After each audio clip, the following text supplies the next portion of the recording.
ിലേക്ക് എല്ലാവർക്കും സ്വാഗതം.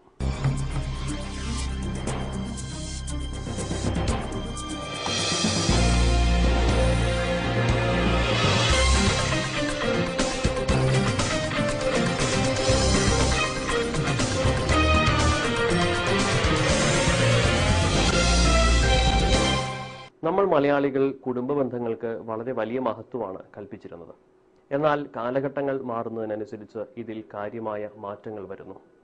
ഗൾഫ് മേഖലയിലും ഇതിൻ്റെ ഒരു പരിച്ഛേദം കാണാൻ സാധിക്കുമെന്നാണ് അടുത്ത കാലത്ത് പുറത്തുവരുന്ന റിപ്പോർട്ടുകൾ സൂചിപ്പിക്കുന്നത്. വിവര സാങ്കേതിക വിദ്യയുടെ വളർച്ച ഏതു രീതിയിലാണ് കുടുംബ ബന്ധങ്ങളെ ബാധിക്കുന്നത്? ഇത് വിവരിക്കുന്ന ഒരു റിപ്പോർട്ടാണ് ആദ്യം. ടെലികമ്മ്യൂണിക്കേഷൻ രംഗത്ത് വമ്പൻ മാറ്റങ്ങളാണ് ലോകത്താകമാനം ഉണ്ടായിട്ടുള്ളത്. ഈ മാറ്റം വിവിധ മേഖലകളിൽ ഏറെ പ്രയോജനപ്പെടുകയും ചെയ്തു. എന്നാൽ ടെലികമ്മ്യൂണിക്കേഷൻസ് രംഗത്തെ കുതിച്ചുചാട്ടം വിവാഹമോചനങ്ങൾ വർദ്ധിക്കുന്നതിന് കാരണമാകുന്നുവെന്ന് വന്നാലോ? ഇപ്പോൾ ലഭിക്കുന്ന വാർത്തകൾ അത്തരത്തിലുള്ളതാണ്.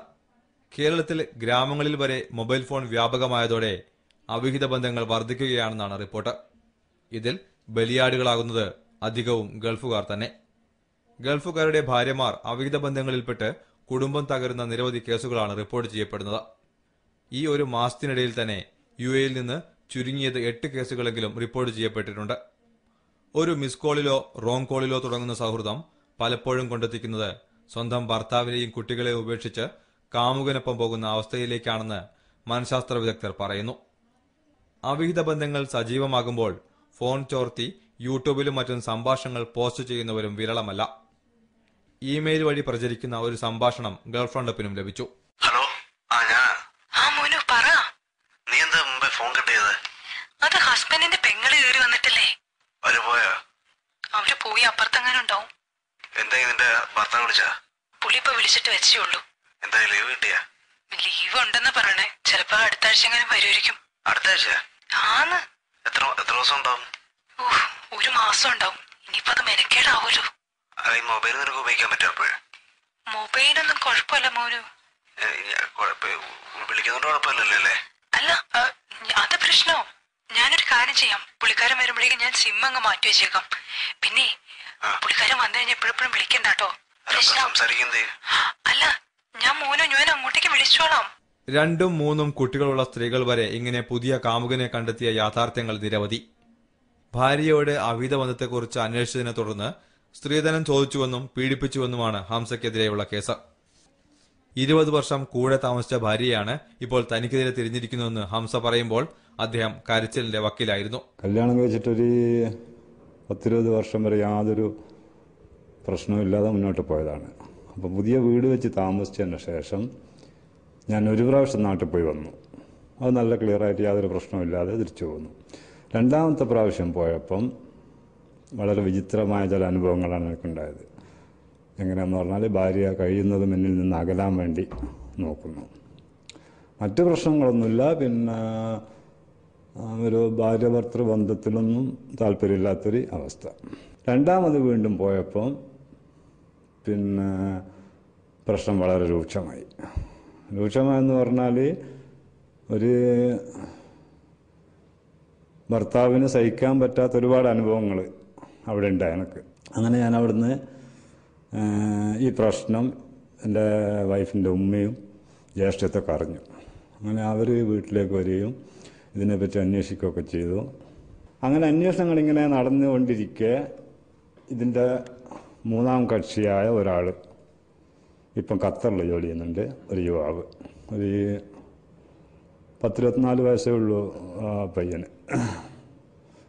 അവനുമായിട്ടുള്ളൊരു ബന്ധമാണെന്നുള്ളത് മനസ്സിലായി. 27 വർഷമായി യുഎയിൽ ജോലി ചെയ്യുന്നു ഹംസ. തന്റെ ഇത്രയും കാലത്തെ സമ്പാദ്യമായ വീട് തട്ടിയെടുക്കാനും ഭാര്യ ശ്രമം നടത്തുന്നുവെന്ന് ഇദ്ദേഹം. ഈ സ്ഥലവും വീടും നിൽക്കുന്നത് ഒരു 80% എൻ്റെ പൈസയാണ്, 20% അവളുടെ പൈസയുണ്ട്. എന്ന് പറഞ്ഞാൽ അവളൊരു സ്ഥലം വിറ്റിട്ട് 1.5 ലക്ഷം റുപ്യ എനിക്ക് തന്നിട്ടുണ്ട്. ബാക്കി വീട്ടിൻ്റെയും സ്ഥലത്തിൻ്റെയും കംപ്ലീറ്റ് പൈസ എൻ്റെതാണ്. ഇപ്പം വൈഫ് പറയുന്നത്, വൈഫിൻ്റെ ഉദ്ദേശം, വൈഫിൻ്റെ കൂടെ നിൽക്കുന്ന ആ പയ്യൻ്റെയും കൂടി ഉദ്ദേശം എന്താന്ന് പറഞ്ഞാൽ ഈ സ്ഥലം 3/2 ഭാഗം അവളെ പേരിലുള്ളത്. അതങ്ങനെ ചെയ്യാൻ പാടില്ല. ഞാൻ ഇപ്പോഴാണ് ആധാരം എടുത്ത് നോക്കുന്നത്. ഇത്രയും വർഷമായിട്ട് എൻ്റെ വീട്ടിൻ്റെ ആധാരം ഞാൻ ഇപ്പോഴാണ് എടുത്ത് നോക്കുന്നത്. അപ്പം വിശ്വാസത്തിൻ്റെ ഇത് നോക്കണം നിങ്ങൾ. എടുത്തു നോക്കുമ്പോൾ അതിലുള്ളത് 2 ഭാഗം അവളതും 1 ഭാഗം എൻ്റെതും. ഇപ്പം അവൾക്ക് വേണ്ടതെന്ന് പറഞ്ഞാൽ ഈ 2 ഭാഗം അവൾ ആർക്കും കൊടുക്കൂല, അവൾക്ക് തന്നെ വേണം. അത് ഹക്കല്ല, രേഖ മാത്രമാണ്. ബാക്കി 1 ഭാഗം കുട്ടികൾക്ക് കൊടുത്തോളൂ, എനക്കൊന്നും വേണ്ട. ഇല്ല, എനിക്ക് മറ്റൊരു വീടും ഇല്ല. 39 വയസ്സുള്ള ഭാര്യ ഇപ്പോൾ 24 വയസ്സുള്ള കാമുകനെ കല്യാണം കഴിക്കാനുള്ള തയ്യാറെടുപ്പിലാണെന്ന് ഇദ്ദേഹം. തന്നെ പീഡിപ്പിച്ചു എന്ന് പറഞ്ഞ് ഹംസയ്ക്കെതിരെ ഭാര്യ നൽകിയ കേസ് നിലനിൽക്കുന്നുണ്ട്. ഇത് കള്ളക്കേസാണെന്ന് ഹംസ സത്യം ചെയ്യുന്നു. ഈ കേസ് ആരൊക്കെ പേരില? എൻ്റെ പേരിൽ, എൻ്റെ പെങ്ങളെ പേരിൽ, പെങ്ങളെ ഭർത്താവിൻ്റെ പേരിൽ, ഉമ്മാൻ്റെ പേരിൽ. എല്ലാം പീഡനം, എല്ലാം പീഡനം. എന്നിട്ട് ഇപ്പം എൻ്റെ ഉമ്മ ഹജ്ജിന് പോകാൻ വേണ്ടിയിട്ട് ഒരു പാസ്പോർട്ട് എടുക്കാൻ വരെ ബുദ്ധിമുട്ടിയിട്ടുള്ളത്. ഞാനതാ പറഞ്ഞത്, എൻ്റെ ഭാഗത്ത് എന്തെങ്കിലും ഒരു തെറ്റുണ്ടെങ്കിൽ ഞാൻ പൂർണ്ണമായിട്ട് സമ്മതിച്ചു തരും. പക്ഷേ ഇത് ഞാൻ ഹക്ക് പഠിച്ചോനെ സാക്ഷി നിർത്തിയിട്ട് പറയുന്ന ഈ പേപ്പറിൽ പറയുന്ന ഒരു കാര്യം പോലും ഞാൻ ചെയ്തതില്ല. പള്ളി കമ്മിറ്റിയും സാമൂഹ്യ പ്രവർത്തകരും മറ്റും ഹംസയുടെ കാര്യത്തിൽ സജീവമായി ഇടപെട്ടെങ്കിലും ഇതുവരെ ഭാര്യയുടെ മനസ്സ് മാറ്റാനായിട്ടില്ല. കാമുകനെ കല്യാണം കഴിക്കണമെന്ന തീരുമാനത്തിൽ ഉറച്ചു നിൽക്കുകയാണത്രേ അവർ. നിഷ്പക്ഷമായി തന്റെ കേസ് അന്വേഷിച്ച് നടപടിയെടുക്കണമെന്നാണ് ഹംസയ്ക്ക് പറയാനുള്ളത്. ഹംസയുടേത് ഒറ്റപ്പെട്ട സംഭവമല്ല. ദുബായിൽ താമസിക്കുന്ന തിരുവനന്തപുരം സ്വദേശിയായ ഒരു 44 വയസ്സുകാരനും സമാനമായ അനുഭവമുണ്ടായി. എന്നാൽ കാര്യങ്ങൾ ക്യാമറയ്ക്ക് മുന്നിൽ പറയാൻ അദ്ദേഹം മടിക്കുകയായിരുന്നു. അവിഹിത ബന്ധം ചോദ്യം ചെയ്ത് തന്നെ കള്ളക്കേസിൽ കുടുക്കി 1 മാസം ജയിലിലടച്ചെന്ന് ഇദ്ദേഹം പറയുന്നു. പുരുഷ പീഡനത്തിനെതിരെ പ്രതികരിക്കാൻ ആരുമില്ലെന്നാണ് ഹംസയും തിരുവനന്തപുരം സ്വദേശിയും പരിതപിക്കുന്നത്. UAE-യിലെ ഇന്ത്യക്കാരുടെ വിവാഹമോചന നിരക്ക് കൂടുതലാണെന്ന് ഇന്ത്യൻ കോൺസുലേറ്റ് ലീഗൽ അഡ്വൈസിംഗ് വിംഗിലെ അഡ്വക്കേറ്റ് ആഷിഖ് പറയുന്നു. വിദേശികളിൽ ഏറ്റവും കൂടുതൽ ഡൈവോഴ്സ് ഉള്ളത് UAE-യെ സംബന്ധിച്ചിടത്തോളം ഇന്ത്യക്കാരുടെ ഇടയിലാണ്. ഒപ്പം തന്നെ GCC-യിൽ UAE-യിലുമാണ് ഉള്ളത്. അതിന് സോഷ്യോ എക്കണോമിക് കാരണങ്ങളാവുന്നുണ്ട്. മൊബൈൽ ഫോൺ അടക്കമുള്ള ടെക്നോളജിയുടെ കടന്നുവരവ് ഇക്കാര്യത്തിൽ ആക്കം കൂട്ടുന്നുണ്ടെന്നും ഇദ്ദേഹം. ഇന്ത്യയിലായാലും ഡൈവോഴ്സ് റേറ്റ് കൂടുന്നതിന് മറ്റ് പല കാരണങ്ങളുണ്ട്. അതിൽ ടെക്നോളജിയുടെ ഒരു ദുരുപയോഗം തീർച്ചയായിട്ടും നമുക്കറിയാം. പണ്ടൊക്കെ ഒരു ആശയവിനിമയം നടത്തണമെങ്കിൽ, പണ്ട് സ്നേഹിക്കുന്ന സമയത്ത് ഒരു ലവ് ലെറ്റർ കൊടുക്കണമെങ്കിലൊക്കെ വളരെ ബുദ്ധിമുട്ടിയ ഒരു കാലഘട്ടമായിരുന്നു. പക്ഷെ ഇന്ന് SMS-ഓ അല്ലെങ്കിൽ ഒരു മിസ് കോളോ ഉണ്ടെങ്കിൽ ഏത് പാതിരാത്രിക്കും ആളുകൾക്ക് ബന്ധപ്പെടാനുള്ള അല്ലെങ്കിൽ അവർക്കുള്ള ആശയവിനിമയം നടത്താനുള്ള ഒരു സാഹചര്യമുണ്ട്. ഈ സാഹചര്യമാണ് പലപ്പോഴും മിസ്യൂസ് ചെയ്യുന്നതും ഡൈവോഴ്സിലേക്ക് കാര്യങ്ങൾ എത്തുന്നതും. ഭാര്യയും ഭർത്താവും ഒരുമിച്ച് താമസിക്കുന്നവരാണെങ്കിൽ പോലും അവിഹിത ബന്ധങ്ങൾ റിപ്പോർട്ട് ചെയ്യപ്പെടുന്നുണ്ട്. ഇത്തരം ബന്ധങ്ങൾ UAE-യിലെ മലയാളികൾക്കിടയിൽ വർദ്ധിക്കുന്നുണ്ടെന്നാണ് സൂചന.